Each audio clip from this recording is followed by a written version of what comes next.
Thanks, guys. This is a great topic. I'm actually super excited about this, and I think we have some amazing people on the panel to talk about this as well. So just quickly introduce yourself, your role at the company, maybe like how big your company is and what market you're in. I want to start with Julia. Sure, I'll kick it off. My name is Julia Glusman. I manage our relationship management team at Intercom. Our company is about 1,200 employees globally, and we kind of focus on bringing people closer together to their clients. Yes. Zach?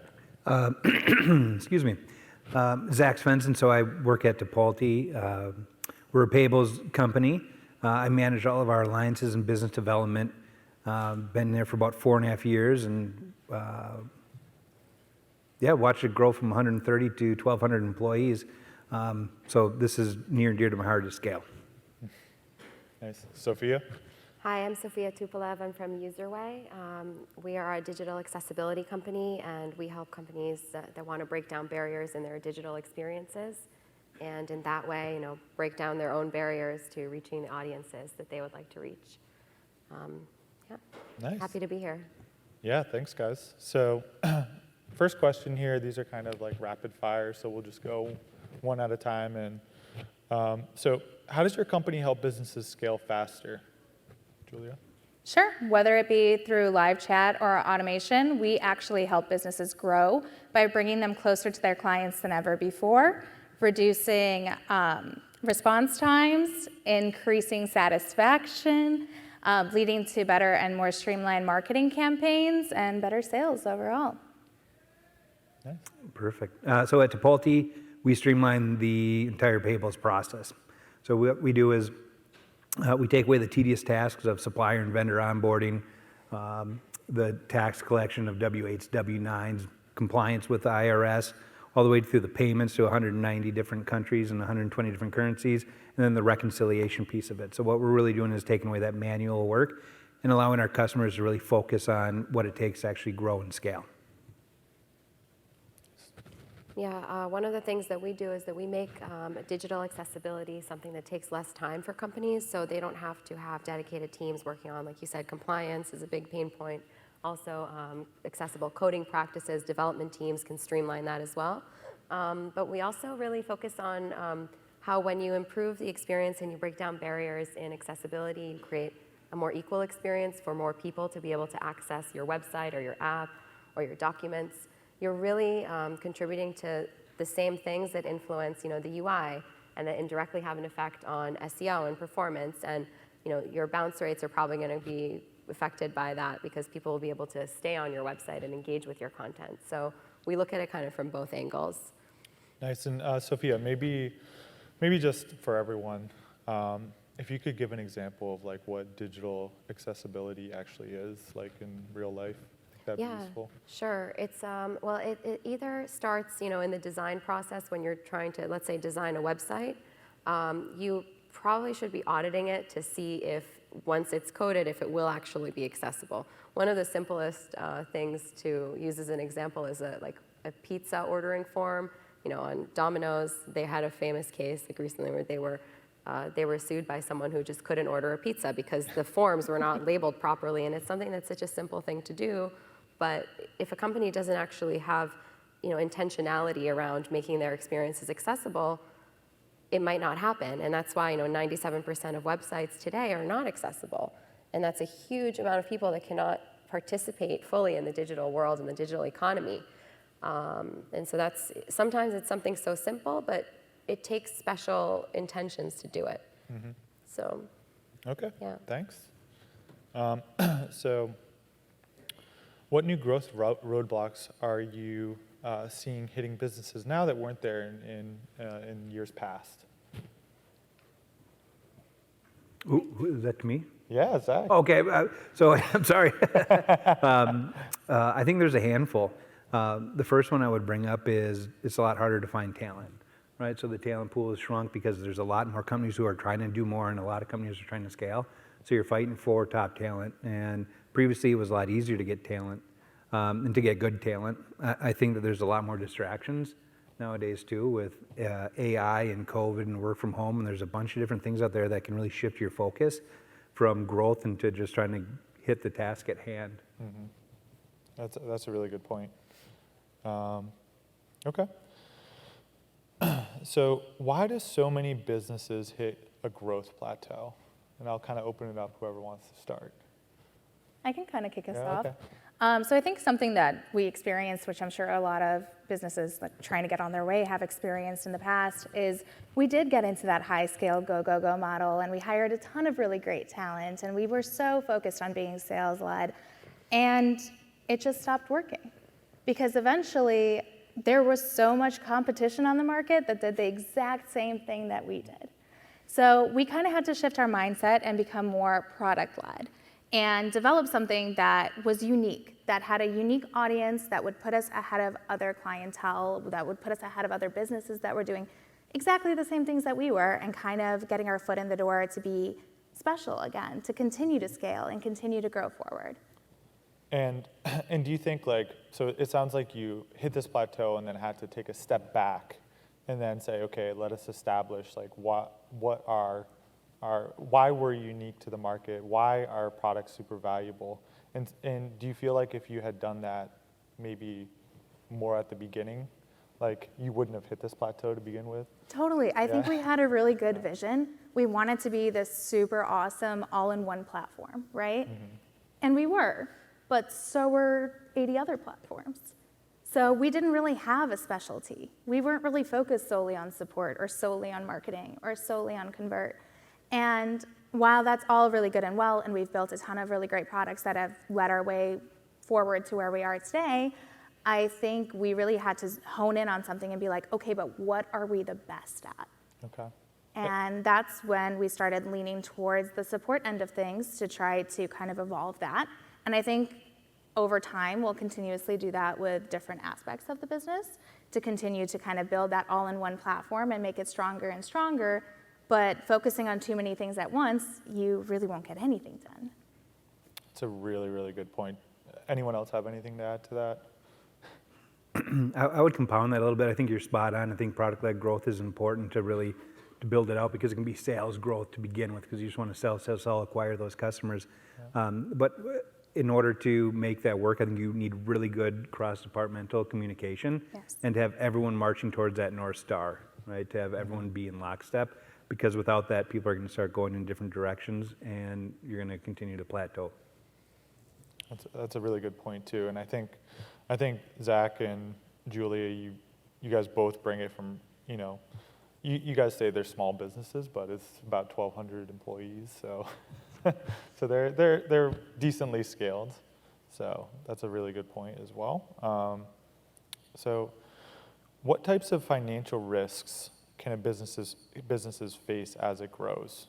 Maybe Sophia, if you want to. Yeah, well, I think I immediately think about compliance because a lot of times companies are not, as they grow, they're trying to hack together their growth and expand and be in new markets. And it really also takes a lot of special thought and expertise and, again, intention, right, to be compliant with the local regulations or be compliant with all the regulations that are in the digital space today.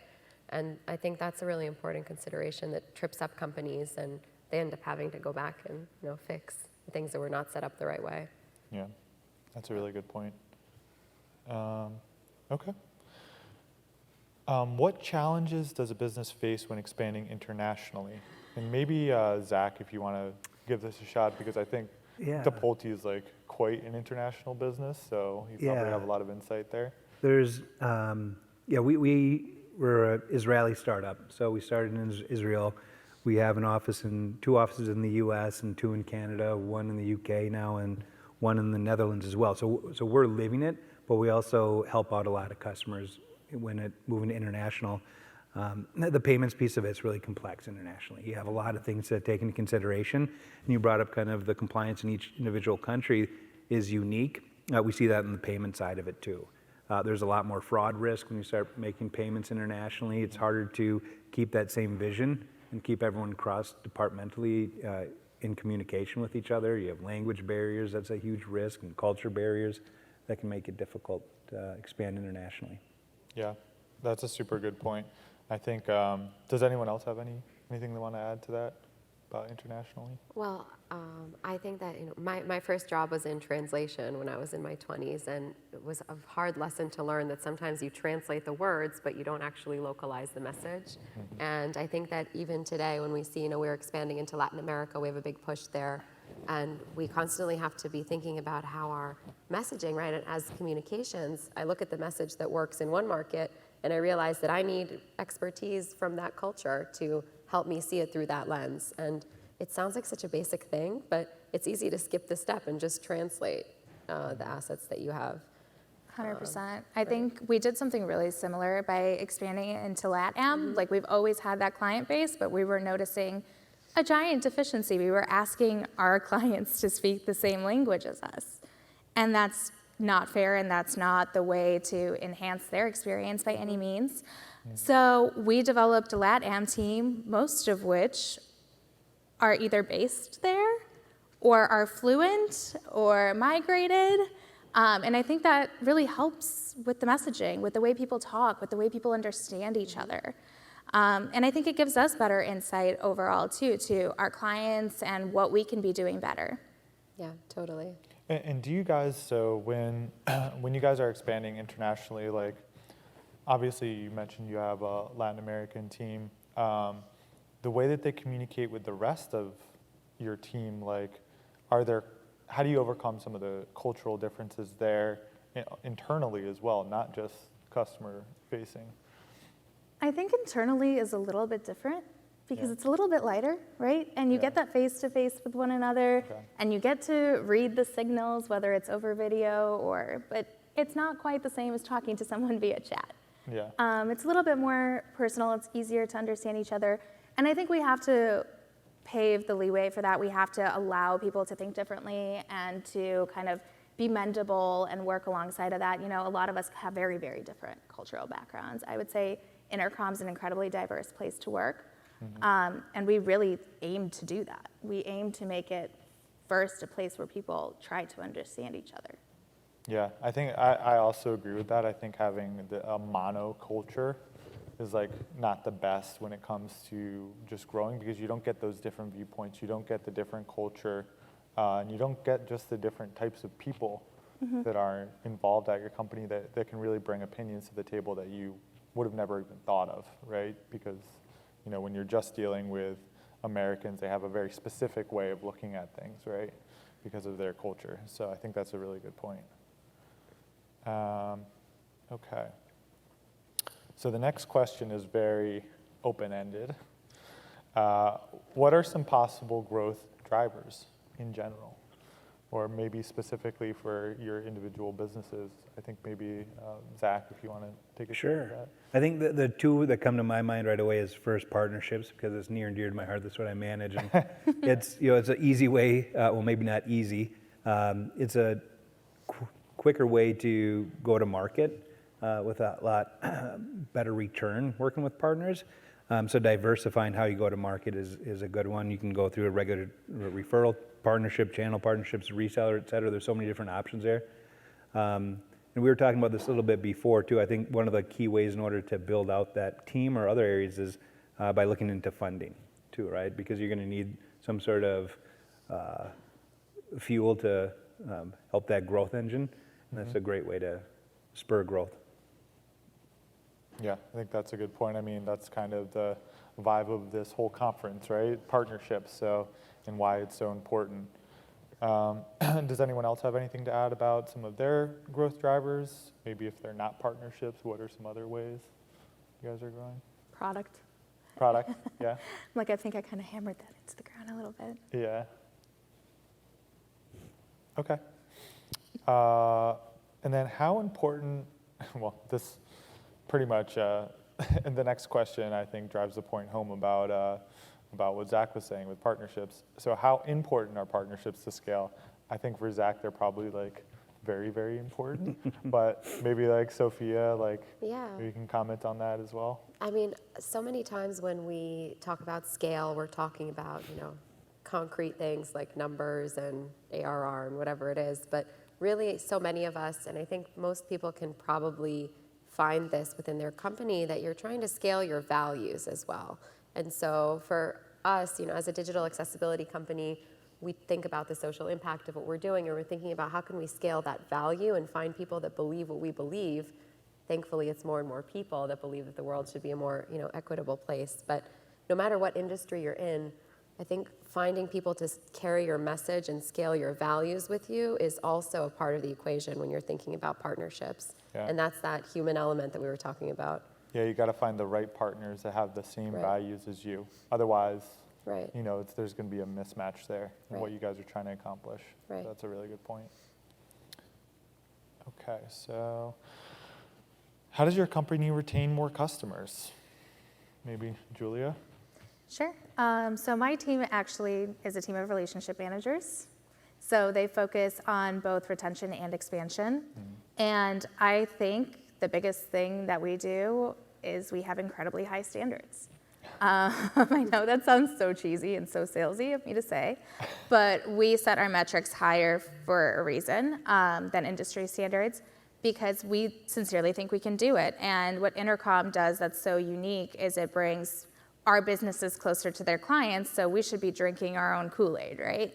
And that's exactly what we're doing. We have teams dedicated to helping with usage. We have teams dedicated to helping you understand pricing, understand your contracts, talk through your goals with you, plan with you, and be like a really consultative resource that go above and beyond to understand your business. And I think it leads our teams to truly care about our clients' business. Having these open conversations, understanding their goals, driving towards their goals together makes us really invested. And it's really funny, there's a girl on my team that's always like, take it personally. And I'm like, that's exactly what we tell salespeople not to do. But that's so fundamental to us. We take it personally. Yeah. We just really care about the relationships that we have with our clients. And I think that's what makes us stand out in terms of retention. And I think that's what makes it so hard for clients to just say no without giving us a shot at it. Yeah, that's true. So your sales team does not take it personally, or they do? No, we take it personally. We tell them not to, but they do. They definitely Yeah? take it personally. Okay, that is interesting. Our sales team does not take it personally, so. That is a really good point about, using company culture and, how much you're invested in customers to really drive this retention. And it does really start internally with, with your own company and what you guys are doing. So that's a very good point. So what processes are essential to have in place before you scale or when you're ready to scale? Maybe Sophia? Because I come from my perspective, which is communications, I think that the engine of the company's communications is one of the most important things to get right early on, because every startup has, a blog that they're running, but the bigger you are, the more you're publishing. And I tell my team that we're kind of like a small publishing house, and we have to operate with that level of procedural control, which doesn't always happen because it's a creative process. And my background is in writing, and I'm a creative type myself. So, I'll be as wild as you let me be, but I rely on my process and the flow and the pipeline to have that all organized. And it mostly works, has its challenges, but from the communications perspective, I think it's critical to have some order from the chaos. And with communications, what does that mean? Like, is that establishing like a company Slack channel? Like, what do you mean It can exactly be internal, by? yeah. I look at it more externally, but you can also look at it internal communications, how the teams communicate, and when you make decisions, like who has the buy-in and who's aware, and how does the information flow like water throughout your company and then outside of your company to your stakeholders and your audiences. And that can be anything, right? From what you write to what you say, and how you make people care and join your vision for a better world. So Okay, yeah. good point. So what types of data, this kind of goes in line with the second question a little bit too. So what types of data should you have or should you at least study before you're really taking these steps and trying to scale and grow the company even more? Maybe Zach, if you want to try this one. I love data. That's where I spend a lot of my time is just trying to figure things out through data. And I think it depends on what problem you're trying to solve, but the biggest piece of it is not to be limiting and not to not dig into something if you think it could be important, right? To check every piece of data. So some of the key things that we look at is just effectiveness of our partners, right? So we're looking at everything from the opportunity to becoming a qualified opportunity, and then to our qual to close. And those are pretty easy ones to get, but then you start looking a little bit before that on the onboarding of a partner and how you can start increasing the time from when a partner joins to when they're active, and then once they send in their first opportunity or your first join opportunity, how to shorten it down to the second one and to the third. And so what we really do is we look at all these different data points, and it goes back to what we were talking about earlier of isolating all the other variables that you can to really be able to test effectiveness, and then with that data be able to either implement something new or take something out. But the key is being agile all the time too, and being able to really be flexible in the changes that you make. And how do you determine, Zach, when you're being agile, how do you determine how agile you should be? Because, in some cases, I find trying to switch too many things too quickly and trying to be too agile can actually backfire quite a bit, and then you're left standing there 3 months later wondering, what actually made an impact here versus Yeah, yeah. you're spot on. And then sometimes you can go on the other side and be in analysis paralysis of what to do first, and then nothing gets done. So it's a really, I find it to be a really big balance. We talk pretty regularly across my team and the leaders across my team on what's the biggest obstacles that our company's facing or that our partners are facing. And we interview them and we try to understand where is the biggest bang for our buck if we were to change one thing first. And then we kind of put it on our dartboard and say, this is what we're going to solve for first, and we're not doing anything until that's solved for.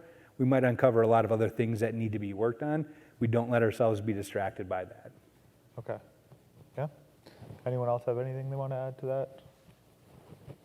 You guys good?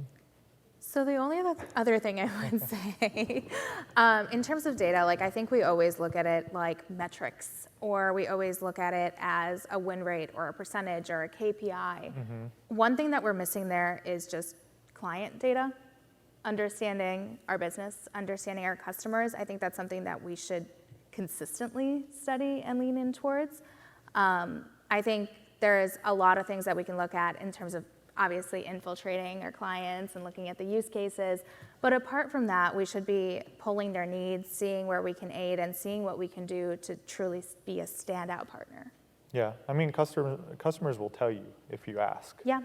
You know what I mean? And I think that sometimes is underutilized because it seems so basic. Totally. It's like, why not just ask them what they think and what they need, right? Okay. How often should a business review its growth plan? So I think this is probably subject to and depends on a lot of different types of businesses, how fast you're growing, did you just get funding, all of these different situations, right? But maybe, Sophia, if you want to take a stab at that one. Well, I guess it's a function of, your company's size and where you are and how fast you are growing. And what kind of targets are you setting for your team? And, are you exceeding them because your targets were easy to achieve, or are you really exceeding them because they were set the right way? Yeah. So I guess I would just ask, how are you setting those targets, and are you meeting them in a realistic way? How do you tweak your process? I think it all goes back to that. So you could potentially, shorten the length in terms of the amount of time you're actually assessing these different things, depending on how quickly you're moving through them, and honestly what the whole process that you're trying to change, or these different growth things that you're trying to implement too. So, Yeah. So I would add something to that too. I think that's important. I think the answer for us is constantly, right? I think that's the answer in our world right now. And I think that long-term vision is important to always have that North Star that you're going towards, and then breaking down that goal, just like you would if you're trying to lose weight or anything personal, to say, okay, my goal is to lose 50 pounds. Well, I know that I need to lose 5 first. right? How do I lose those 5? And you get more detailed along that. The first one I'm going to lose, I'm just going to not eat Cheetos today, right, or whatever. So the more you break it down, it's good. But then you have to check in and say, yep, I'm still going to lose that 50 pounds. So you always have to constantly have the I might fail main goal. at that one, the Cheetos. But that is true. That's a really good point. I feel like there's some psychology behind that as well. It's like these little steps to get to your goal. It makes it seem a little less overwhelming, right? So as companies scale, I personally feel like there's always this pull to automate, all these process, kind of remove humans. And so how do you like maintain, a good growth trajectory, but also, maintain the humanity behind, the support you're doing for customers and just having that human element. And maybe that's a good one for Sophia as well. If you want Do you want to maybe? Or Julia. Julia, I think, had some It's up to you interesting guys. insights on that. Sure. So it's something we're really fixated on right now as Yeah. a business. So actually, great question. We're doing both. And I think you have to do both as you scale. I think it's the smart thing to do. I think that it's what clients are expecting. They're expecting super quick response times. They're expecting you to be super involved and to know everything off the bat. And to be honest, humans, just like technology, are subject to failures sometimes. We don't always know the answers. So I think there needs to be both. We need to be able to cross-check it with some automation to be streamlined and to be quick and just responsive. But we also need people to be there to solve the bigger asks, to be more involved in customers and their goals and their ideas long term, to step in when we don't have a quick streamline answer to something, and to really provide that empathetic touch too.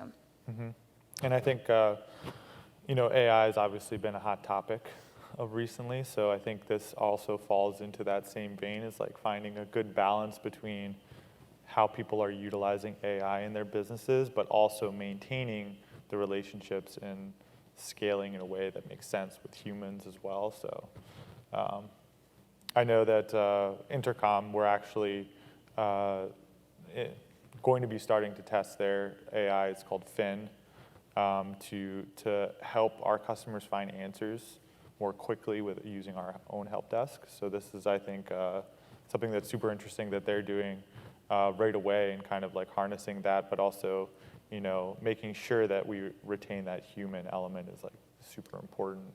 And Yeah. I don't know if you guys have anything to add. I think that in our field, because digital accessibility is so much about the intersection of how humans interact with technology, one thing is, although so many of our solutions are automated and using AI for many years now, we are always listening to the end user, and we engage with end users with disabilities who are experiencing this technology on the other end, right? And they're basically the customers of our customers, right? So we need to hear about their experiences and bring it back. And ultimately, it doesn't matter how many LLMs you're going to train on digital accessibility, you still need the human subject matter expertise to feed in to that model so that it can do what it does. And so for us, it's always about the combination of offering, the human in the loop alongside the technology that can scale their wisdom or their knowledge or their values again. So. Yeah, that's a really good point. So what are some of the biggest challenges to customer retention that you see in the next few years? Maybe Zach, if you want to try this one. Yeah, I think some of it has to do with AI, Yeah. right? None of us really know what's going to happen. If people are able to easily build their own solutions of everything that we do, and that's kind of scary, but it's not implausible. It could happen in some regard. I think that competition will continue to grow, and people are going to be able to actually create technologies quicker too, that are going to be more advanced and probably on more updated platforms than what we currently have. So I would totally expect to see a lot more competition out there. And I also think that in our industry anyways, the way that crypto works and a lot of the other payment methods is going to make things more difficult, and also maybe more streamlined for our customers to be able to make payments easier without the need for a platform in place. And do you guys support crypto right now? No. Yes and no, it's a long I feel like answer. I should know that. Yeah, I don't. there's so many different ways that you can work with crypto. So there's some areas where we can, some areas where we can't, and then there's other areas that we're exploring. Okay, Depending. interesting. Is that part of the Chipotle roadmap at all to go deeper into crypto to potentially negate some of that competition? Yes, so the way that Chipotle works as a licensed money transmitter, we're held to the same standards as a bank, so as Yep. Wells Fargo or JP Morgan Chase. That said, as soon as those large organizations start adapting to crypto, Okay, the got it. easier it will be for us to do it. But there's other ways that we can get around that by partnering with a wallet, right? Where we can actually drop funds to a payee in USD, and then they in that wallet can exchange it to Doge or Bitcoin or something along those lines. So there's some things that we can do. With partners. But you're not talking about supporting just like having someone pay in Bitcoin to Bitcoin, just like straight transfers like that. You guys aren't really looking Not at yet, that? no. Yeah. Okay. That makes sense. Okay, that's interesting. Let's see. So, how does a company's culture correlate to better customer retention? Julia? Sure. I think we kind of touched on this a little bit earlier when I was like, you have to take it personally. But I think that's something that really comes from the inside, right? Like you have to have your employees super bought in on your mission.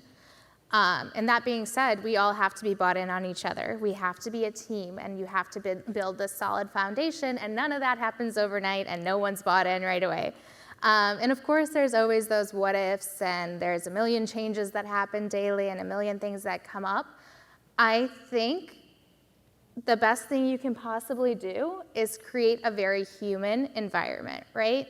And be very transparent with one another, communicate efficiently, and then you'll be able to scale that towards your clients. The second your employees become super bought in and passionate about your product and the things that you do, and the team and the company and the way that they can impact you overall, they can do the same with your clients and your customers, and they can take that to scale and really make sure that they're giving it their all, that they're invested and they care, and all of that comes across and isn't artificial. Yeah, I mean, you can tell immediately if you're, back when there used to be offices that people would go into, I remember going into, technology vendors' offices or, clients' offices, and you can just tell, like, if there's a bad culture there, the vibes don't feel good in general. And more likely than not, I wouldn't be working with that person very, very long after that, right? Right. And it's because the employees are just not dedicated. It could come down to them just not caring or to respond to your email, because what's the point? Absolutely. You want to feel like your partners care and like they're good people. You do actually, you want to Exactly. feel like it's a true partnership. Yep, I agree with that. Does anyone have anything else they want to add? Cultural? No? Okay. So when is it the right time to scale a business? It's a very open-ended question as well. When you're ready for it, right? Yeah. Like it's when you have those processes in place and you have the funding, you have a clear vision. I think it would probably go back to once you know how you want to grow and where you want to grow to. So you have a clear goal inside of what you want to do. Once that's done, then go for it. Yeah, when things are working, Yeah. right? When product Yeah. market fit and. Yeah, having those things in place, Yeah. I feel, is super important. The process, you have to have the Process. product market fit. You have to have a good team that's really enthusiastic about the product. If you don't have any of those things in place, trying to scale is going to be very hard. You're yeah. going to end up hitting that plateau that we talked about earlier, and then you're going to have to go back and be like, okay, what do we need to change here? And that could be a painful exercise where you're ending up losing employees and having to go back and rebuild a lot of stuff, and even lose years, right, doing some of those things. So having those building blocks in place, I feel, is super important as well.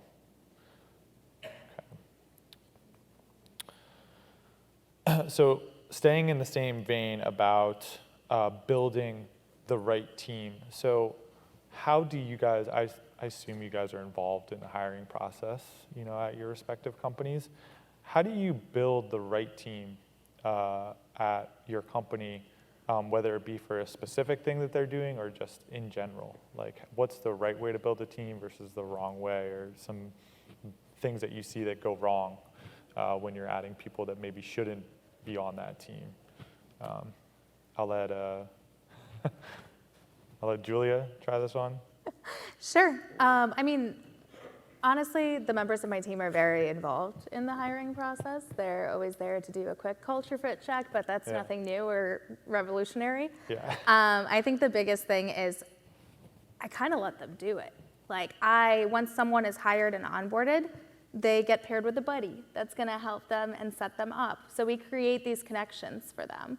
We have them have a person to lean on and different people to talk to, and we create environments that aren't just happy hours where we can confer. We have them lead their own workshops and just get really involved and invested in the team dynamic as a whole, which helps everybody feel like they have a part, like they have a place, and like they have the support from one another. Everyone listens intently to each other and is happy to be there for each other. And the reason is, it's because I'm letting them build that organically by putting them in situations that are maybe a little less organic, where I'm pairing them off and having them, do these things together. Yeah, that sounds great. I think involving employees like that is a super empowering way for people to feel like part of something bigger than just working for, Intercom, right? Like.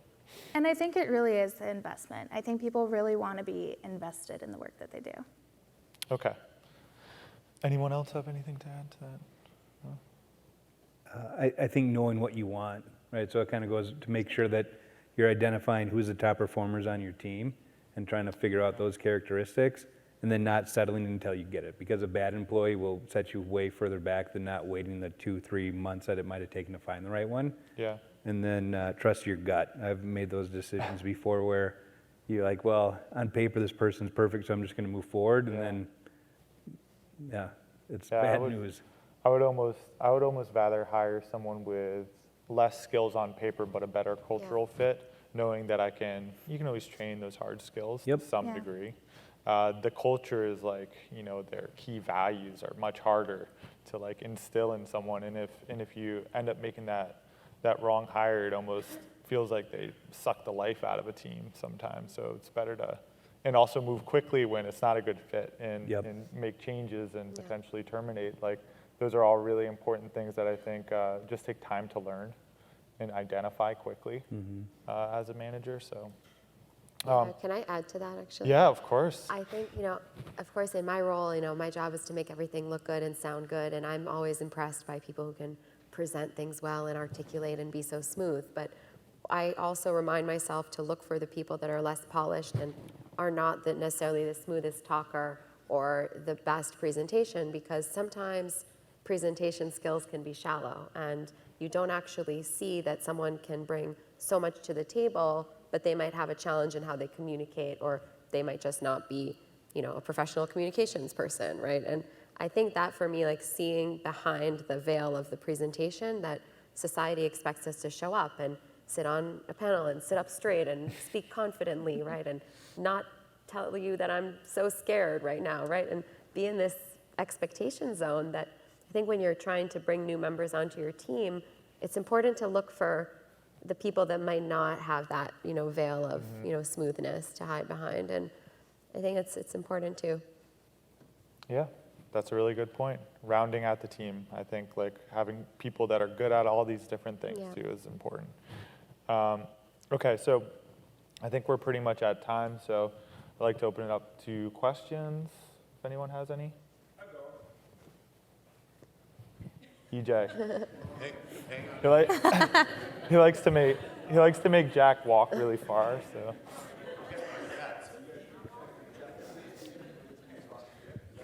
Okay. Julia, earlier you kind of mentioned the link between culture and like developing like a really good kind of client facing and how they can impact your customers. When you're onboarding somebody and you bring them like into the fold, of course you're sort of looking for that passion and that spark when you're interviewing them, but like how do you really welcome them aboard and then ignite that as they become part of the team? Do you have some specific activities, or I'm just curious what you do? I think so. I think, honestly, I hate to say it, but sometimes you have to throw them into it, right? And they pick it up. I tend to hire really like passionate, engaged people for that exact reason, and people that are so excited about Intercom, right? Because they have a vested interest. But also people that are really curious are usually really good at doing that, just inherently. They possess that skill to sit down and ask people questions and get excited about the answer that they have to share, and then position your product perfectly. So looking for those specific traits that like help them become.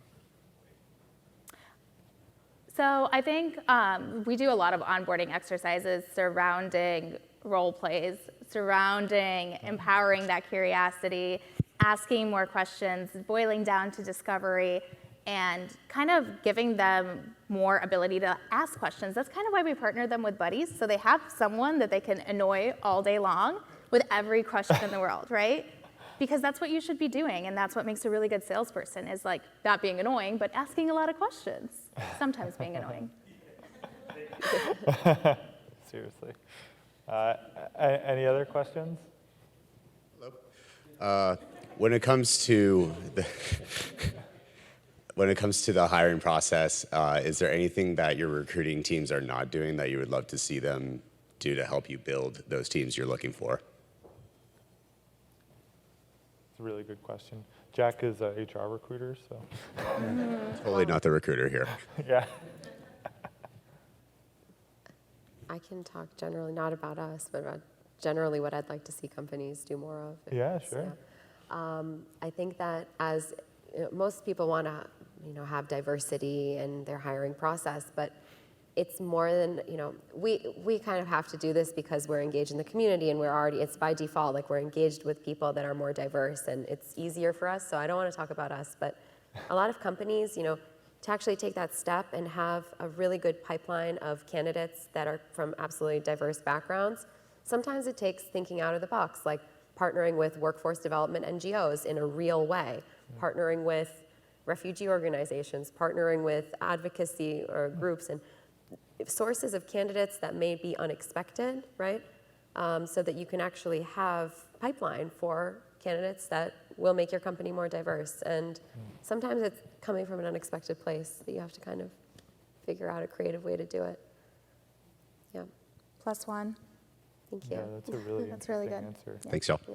Yeah, that's awesome. Okay, last question.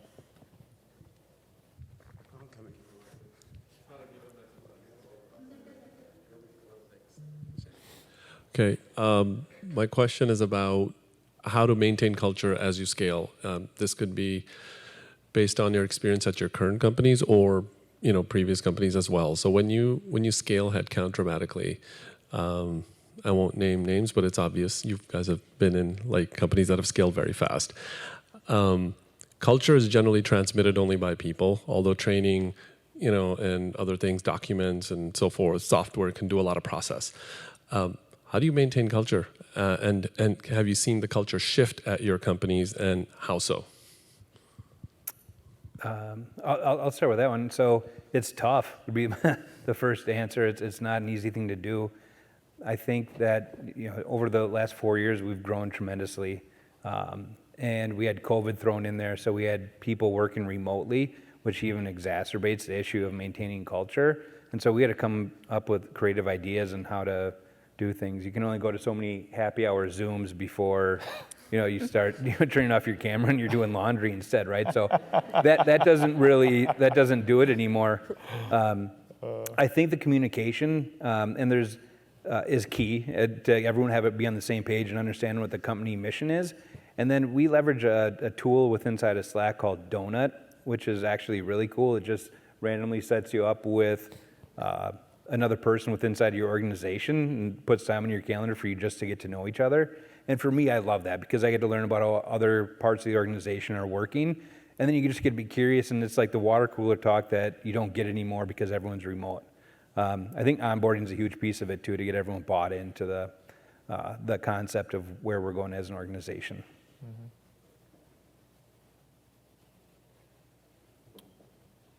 All right.